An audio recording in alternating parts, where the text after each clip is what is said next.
شروع اللہ کا نام لے کر جو بڑا مہربان نہایت رحم والا ہے۔ ایک طلب کرنے والے نے عذاب طلب کیا جو نازل ہو کر رہے گا، یعنی کافروں پر، اور کوئی اس کو ٹال نہ سکے گا۔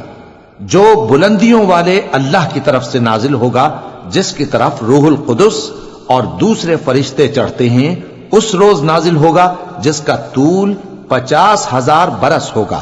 تو تم کافروں کی باتوں کو حوصلے کے ساتھ برداشت کرتے رہو۔ لوگ اس دن کو دور سمجھتے ہیں، جبکہ ہماری نظر میں وہ قریب ہے۔ جس دن آسمان ایسا ہو جائے گا جیسے پگھلا ہوا تانبا، اور پہاڑ ایسے جیسے رنگین اون، اور کوئی دوست کسی دوست کو نہ پوچھے گا، حالانکہ ایک دوسرے کو سامنے دیکھ رہے ہوں گے۔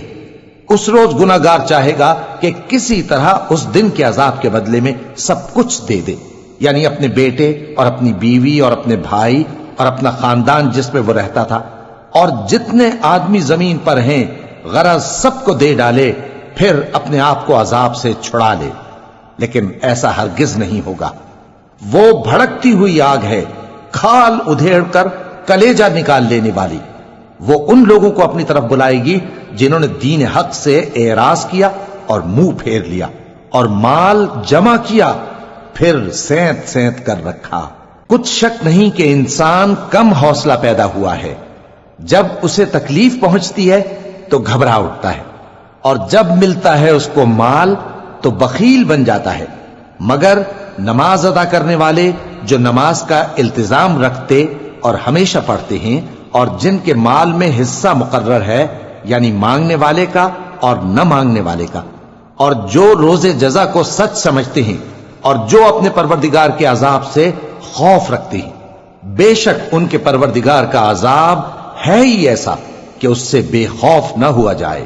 اور جو اپنی شرمگاہوں کی حفاظت کرتے ہیں مگر اپنی بیویوں یا باندیوں سے کہ ان کے پاس جانے میں انہیں کچھ ملامت نہیں، اور جو لوگ ان کے سوا اور طریقے ڈھونڈیں تو وہ حد سے نکل جانے والے ہیں، اور جو اپنی امانتوں اور اپنے عہد و پیمان کا پاس کرتے ہیں، اور جو اپنی گواہیوں پر قائم رہتے ہیں، اور جو اپنی نماز کی پابندی کرتے ہیں، یہی لوگ جنتوں میں عزت و اکرام سے ہوں گے۔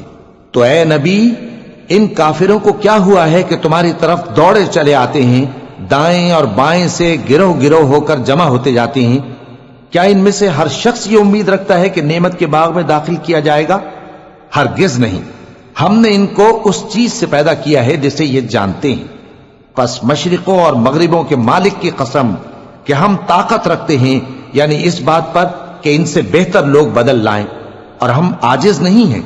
تو اے پیغمبر، ان کو باطل میں پڑے رہنے اور کھیل لینے دو، یہاں تک کہ جس دن کا ان سے وعدہ کیا جاتا ہے وہ ان کے سامنے آ موجود ہو۔ اس دن یہ قبروں سے نکل کر اس طرح دوڑیں گے جیسے کسی مقابلے کے نشان کی طرف دوڑے جا رہی ہوں۔ ان کی آنکھیں جھک رہی ہوں گی اور ذلت ان پر چھا رہی ہوگی۔ یہی وہ دن ہے جس کا ان سے وعدہ کیا جاتا تھا۔